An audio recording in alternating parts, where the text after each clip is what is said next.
હા તો તમે માતાજીને પહેલા કયો મને એકાદો પરસો દ્યો, તમે ભૂવા છો તો કઈક એકાદો મારે ક્યાં પરસો દેવાનો આવે છે પહેલા? તો તમે 77 માં પૂછી લ્યો. હાલો આમાં શું હતો પ્રોબ્લેમ? મારી ઉંમર કેટલી થઈ ગઈ મને 77 માં પૂછી લ્યો. મારે કોઈ ઉંમર પૂછવાની આવતી જ નથી મારો ભાઈ. દેવ છે ને તો મારો તાલુકો ઈ કયો તો ભાઈ ભૂવા તમે શેના છો? તો તમે તમારા માતાજી પૈનમાં આવે છે તમે સાગર મકવાણા તો ફરીવાર એક નવું રેકોર્ડિંગ તમારી સામે આવી ગયું છે. તો એ રેકોર્ડિંગ સાંભળવા માટે આપણી ચેનલને લાઈક શેર સબસ્ક્રાઇબ કરી લેજો અને ફેસબુકમાં જોતા હોય તો પણ ફોલો કરી લેજો. તો હાલો સાંભળીએ. પ્રવીણ ભુવાજી બોલું સોનત થી. ક્યાંથી? સોનત થી બોલું, સોયગામ તાલુકામાંથી. સોયગામ તાલુકાથી. કોણ બોલો તમે? તમારે કોનું કામ હતું? તમારું જ કામ હતું. તમારો સોશિયલ મીડિયામાં વિડીયો હતો. હા મનસુખભાઈ રાઠોડ બોલું. તમારું નામ? ક્યાંથી બોલો? પ્રવીણ ભુવાજી બોલું સોનત થી. પ્રવીણભાઈ ભુવાજી? કેના ભુવાજી છો? સિકોતર ગોગાનો. બોલો. ક્યાંથી બોલો તમે? હું રામોથી. હું અમદાવાદ હાઈકોર્ટ હોય. હે? એ અમદાવાદ હાઈકોર્ટ મારી ઓફિસ છે ત્યાં હોઉં. અમદાવાદ હાઈકોર્ટ તમારી ઓફિસ છે? હા બરાબર. શું તમારા આમાં બધું હતું દેવ વિશે? તમારો ટિપ્પણી ખરાબ હતી? શું થયું? તમારો વિડીયો સોશિયલ મીડિયામાં કીધું વાયરલ થતો હતો, મગર તમારે લીડી નીકળી જશે ને આવો તમે કંઈક જાહેરમાં બોલેલા હતા. શું છે? તમે વિડીયો નાખેલો હતો ઇન્સ્ટાગ્રામમાં. હા એમાં એવું જાહેરમાં કંઈક એવું બોલેલા હતા તમે કે લીંડી નીકળી જશે, એટલે એનો અર્થ શું થાય? એટલે કુકડા લીંડી નીકળી જાય. 100 ફૂટની બાઈ માં તો બે શું થાય? હે? 100 ફૂટની બાઈ કુકડા માં બે હતી. કુકડા ની લીંડી નીકળી જાય કે ન નીકળી જાય? એવું આપણે જાહેરમાં શું કામ અપમાન કરવું પડે? કોઈને તમારો પ્રશ્ન નથી ભાઈ. તમારે જાહેરમાં શું કામ અપમાન કરવું, હું બોલવું? હવે બોલવા માટે થઈને હું તમને એમ કહું તમારે શું કામ ફોન કરવો જોઈએ? એ તમારી ઈચ્છા હોય તમે ફોન કર્યો હોય. મારે તમને એમ કહેવાય કે તમારે શું કામ ફોન કરવો જોઈએ? માણસ છે, સ્વતંત્ર અધિકાર છે, માણસને ફોન કરી શકે છે. હા મેં નંબર પાડ્યો એટલે ફોન કર્યો. મેં કીધું શું હતું, કોઈ શેના કારણે આવું બધું બોલવું પડ્યું? તેનું કોઈ કારણ હતું કે આમ જ? નહીં આ અંધશ્રદ્ધા. હે? અંધશ્રદ્ધા.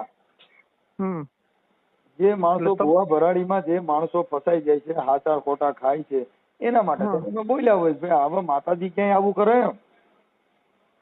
તમને તો કદાચ તો ખબર હોય, તમને વિજ્ઞાન ગાથા વાળા રાજકોટમાં ઉભા થયા હતા. કોણ છે? આજ જે વિજ્ઞાન ગાથા વાળા ખબર હોય તો પેલા વચમાં આજ ઉભું કર્યું હતું. અને એ હજી ચાલુ જ છે? ના નથી ચાલુ, બંધ થઈ ગયું. અરે પણ તો તમે કુકડા બોકડા કાપો તો ફોન કરજો એટલે ચાલુ છે બેન. હે? બોકડા કે કુકડા કઈક માતાજી નામે કાપો તો મને રિંગ કરજો છે ચાલુ છે બેન. હા તો તમે કહો ત્યારે તમને રિંગ કરું. તો કઈ તારીખે બોકડા કાપવાનો છો યાદ કર, મને રિંગ કરો. તો મેં ચોક્કસ તમારો નંબર રાખો, તમને રિંગ કરું. હા મારા નંબર જ છે. હવે નંબર આપવા જેવું ક્યાં? તમે વાત કરો છો પાછા નંબર આપવાના? બરાબર રેડી. તો આ નંબર છે જ મારા પાસે, તમે ચોક્કસ રિંગ આપો એમ. હા તમે કઈ તારીખે બોકડા કાપવાના છો, કઈ તારીખે કુકડા કાપવાના છો, પછી માતાજી ને હાજર હાજર રાખજો. જો ઓલી માતાજી ખાકી લુગડા વાળી આવે પછી ઓલી માતાજી મુઠ્ઠી નો વાર મને કહીયો. એવું એમ? હા કેમ કે અત્યારે ભારત દેશની અંદર ભાઈ પોલીસ છે, કોર્ટ છે, ત્યાં એકય માતાજી માતાજી માટે પે પે કરવા ત્યાં નો હાલે કાંઈ. હે? હા ઈ એક કમાવાનો ધંધો છે. કમાવાનો ધંધો એવો? હા તમે ભુવાજી છો ને? હા હું તો ભુવાજી જ બોલું છું. ભુવાજી છો તો મારે કેટલા છોકરા થઈ ગયો છે? હે? મારે કેટલા દીકરા છે? એના માટે ભાઈ અગરબત્તીઓ કરવી પડે. ચાલુ કરી દો. એ વસ્તુ બહુ બધી અઘરી છે. આખી વાત હું કહું છું અગરબત્તી જગાવી વાળો તમારે ઘરે પડી છે કે ન પડી?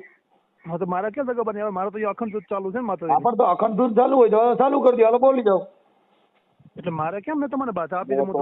બાધા હાલવાની હું હાલો બાધા લઈ લો, મને કહી દો હું બાધા લઈ લો. તમારી બાધા લેવી મને થાય ને મને ભૂવો પડે. મારે એવી કોઈ બાધા દેવાનો શોખ નથી. તમારી બાધા હાલે ક્યાં ગણે જ્યાં ભોખા હોય એની પાસે, અમારી પાસે તમને ખબર છે કઈ બાધા નહીં હાલે નહીં થાય નહીં હાલે. અહીં તમારું બે થાય સાહેબ. હે? હા અહીંયા તમારી બાધા નો હાલે ને કાંઈ નો હાલે.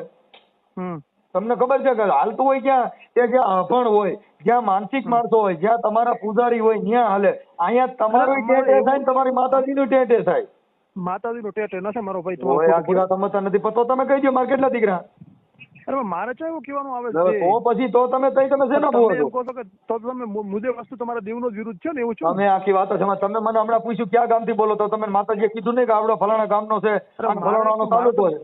મારે તો ફોન કર્યો તો મારે માતાજીનો નથી એ ભાઈ. આ ફોન થી માતાજીનો દીધેલો નથી, આ ટાવર માતાજીનો દીધેલો નથી. આ ખાલી ગલકા ભાંગો ને ઈ જ માતાજીના છે. તમે કઈ જ્ઞાતિ ના છો ભાઈ? હું જણ ને જણ જાતિમાંથી આવું. હે? જણ ની જ્ઞાતિમાંથી આવું. એટલે પુરુષ માંથી આવું. મારી જણ ની જાતિ છે. જણની જાતિ. હા બરાબર બરાબર. હા તો તમે માતાજીને પેલા કયો મને એકાદો પરસો દ્યો, તમે ભૂવા છો તો કઈક અરે એકાદું કયો. મારે ક્યાં પરસો દેવાનો આવે છે પહેલા? તો તમે પણ મારે 77 માં પૂછી લ્યો હાલો. આમાં શું હતો પ્રોબ્લેમ? મારી ઉંમર કેટલી થઈ ગઈ ઈ મને 77 માં પૂછી લ્યો હાલો. મારે કોઈ ઉંમર પૂછવાની આવતી જ નથી મારો ભાઈ. દેવ છે ને તો મારો તાલુકો ઈ કયો તો ભાઈ ભૂવા તમે શેના છો? તો તમે તમારા માતાજી પૈણમાં આવે છે તમે કેમ કોઈ વાત નથી કરી શકતા? હું કહું તમને પૂછવા બેઠી છું ઓમ કે મારી દેવ ફલાણું તોડી નાખે, મારી દેવ ફલાણા દીકરા દે, અમારા દીકરા નથી જોતા. હું ક્યાંનો છું ઈ કહી ગયો. બરાબર. એવું ભાઈ બધું એવું મેં એવું છે કે તો બધો લેવાનો ધંધો. તો ભાઈ જો ઈ તો મેં તમને પેલા કીધું કે ભાઈ જે જેનો ધંધો આ ધંધો છે ઈ તો હું તમને કહું છું. આપણે તો તમે ઈ સાબિત કરો ને ભાઈ અમારો ધંધો છે, અમારા પૈણમાં માતાજી નથી આવતી, તો તમે ઈ કહી દો. એટલે એ તમારે કરવાનો નથી, મારે કાપણીનો ધંધો છે. શેનો? દેવની કાપણીનો ધંધો છે, મૂલ્ય વસ્તુ. મૂળ તમે ભુવાજી છો ને? હા હું તો ભુવાજી છું. હું કહું ને હું ગોગા સિકોતરની સેવા કરું છું. હા સેવા પણ મતલબ તમારા પૈણમાં તો આવે કે ન આવે? પૈણમાં માતા ના આવે. સેવા કરે સેવક છે ને કહેવાય. હે સેવક છે ને કહેવાય. તો પછી ભુવાજી શું કામ કયો? ભુવાજી જેના પૈણમાં આવે એને ભુવાજી કહેવાય, એને ભક્ત કહેવાય. ભુવાજી અટકશે.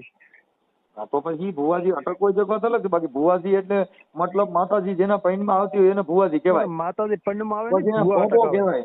તમારી ભાષામાં ત્યાં ભોગો કહે. અટક આવે ભુવા છે. બાકી નકર તમારી ભાષામાં ભોગો કહે. એટલે ભુવા તો તમે પટેલ માંથી કઈ સમાજમાંથી? અમારે ભુવાજી અહીંયા ભુવાજી તો હોય ઘણા ધૂણતા હોય છે, એવું નહીં હોતું ના ધૂણતા હોય, તો બધાનું અલગ અલગ હોય. ઠીક છે. તમારે અત્યારે શેના માટે ફોન કર્યો એ વાત કરો ને ભાઈ. હું તો તમને પૂછ્યું શું કારણ હતું કે આવું બધું બોલતા તમે એક આ કમાવાનો ધંધો છે ને એ બધી દુકાનો છે, ધર્મના નામે માણસો આંટડા ખોલ્યા છે, કોઈ ક્યાંય કામ ધંધે જવું નહીં, માતાજીના નામે સરી ખાય. પણ એ તો એમાં એવું છે મારો ભાઈ, એ તો જેને પોહાતો હોય જાતો હોય લૂંટાઈ જાય. આ તો નથી લૂંટાવા વાળા એની વાતો કરી ભાઈ. એક જ વસ્તુ મારી આપણો તમે નથી માનતા બરાબર કે હું નથી માનતો તો આપણે લાવવાનું આવતું જ નથી ને. તમે લૂંટાઈ જાવ તો મને તમારાથી દુઃખ નથી ને, કેમ કે તમે લૂંટાવા જાવ છો એમાં મારે તમારે અહીંયા પીડા કરવાની. મારો કહેવાનો અર્થ એ છે બધાને પોહાતો હોય તો કરતા એના જેને પોહાય છે એના માટે નથી. હું આ પોહાય એની વાતો નથી વાતો કરું છું. પોહાતો એની વાતો નથી કરતો. એક મિનિટ આપણો શું મારી વાત પેલું. હા મારો કહેવાનો અર્થ એવો છે કે જેને પોહાઈ મંદિર જાય એનું તો હું પોહાઈ એને નથી કહેતો. તમને પોહાઈ તમે જાઓ મેં તમારું નામ હારી કીધું તમે જાતા નહીં. હા તમને એવું કીધું તમે જાતા તમે જાઓ લૂંટાવ રૂપિયા દો પૈસા લાગો ઊંધા પડી જાઓ મને શું પ્રોબ્લેમ છે? આપણે કોઈ પ્રોબ્લેમ થતો નથી. આપણે પૈસા લાગો એના પગ સોરો એને માલિશ કરી દો તમે એને પૈસા લાગી લ્યો હું તમે ના પાડી. તમે ના નથી તમે કરો જે એમાં ગલાણા છે એ એમાં મરો. બાકી અમે બીજાની વાત કરી જે સમજદાર વ્યક્તિ હોય ને એની વાત કરું. તમારી વાત જ નથી. એટલે આપણે તેમાં કોઈ આ વસ્તુ આપણે માનતા નથી. અરે માનતા હોય તો મને વાંધો નથી, ન માનતા હોય તો મને વાંધો નથી. મેં તો ખાલી અમારી તર્ક બુદ્ધિ થી વાત કરી છે. અમે એવું નથી કરતા માનતા હોય પૈસા લાગો તમે માનતા હોય માલિશ કરી દો પૈસા લાગો એના પગ કસરો એની સેવા સાકરી કરો ભુવાની. જો તમે કોઈ ભાઈ માતાજી પર્સન થતા હોય મને કઈ વાંધો નથી. તમે ભુવાના પગ ધોઈને પીઓ. એના પગ એટલા પવિત્ર હોય તો તમારે ભુવાના પગ ધોઈને પીવા જોઈએ. જીવ તો જીવ છોડાવે એનો તો હું વિરોધી છું ભાઈ. હું ની એની વાત નથી કરતો. ઈ તમારો પ્રશ્ન થઈ ગયો. તો ઈ ભાઈ જો હમણાં તમે કીધું કે હું તમને ફોન નંબર દઉં છું મને નંબર દો ને અમે ચડાવશું તો ફોન કરશું ને હવે પાછા કહો છો હવે પાછી મોરલી ફેરવી નાખી સૂર ફેરવી નાખો. હા બે ધારી તલવારની વાતો ન કરો. આપણે એક બાજુ રહ્યો. ના ના એક જ બાજુ છે ને ભાઈ. હા અટણ હમણાં તમે કહેતા હતા કે અમે બોકડા ચડાવીએ એટલે હું તમને ફોન કરે અને અત્યાર પાછું એમ કહો છો કે હવે અમે એમાં માનતા નથી. ઘણી જગ્યાએ એવું બનતું હશે એવું નથી બનતું હોતું. ઘણી જગ્યાએ મને કહેજો ને મેલડીને બેયને હું મુઠ્ઠી વરાવું ત્યાંથી. હે હા તમે બોકડા ચડાવતા મને ફોન કરજો ત્યાંથી મેલડીએ ભાગી જાય નીવડે ભૂવે ભાગી જાય એ તમને ગેરંટી દઉં.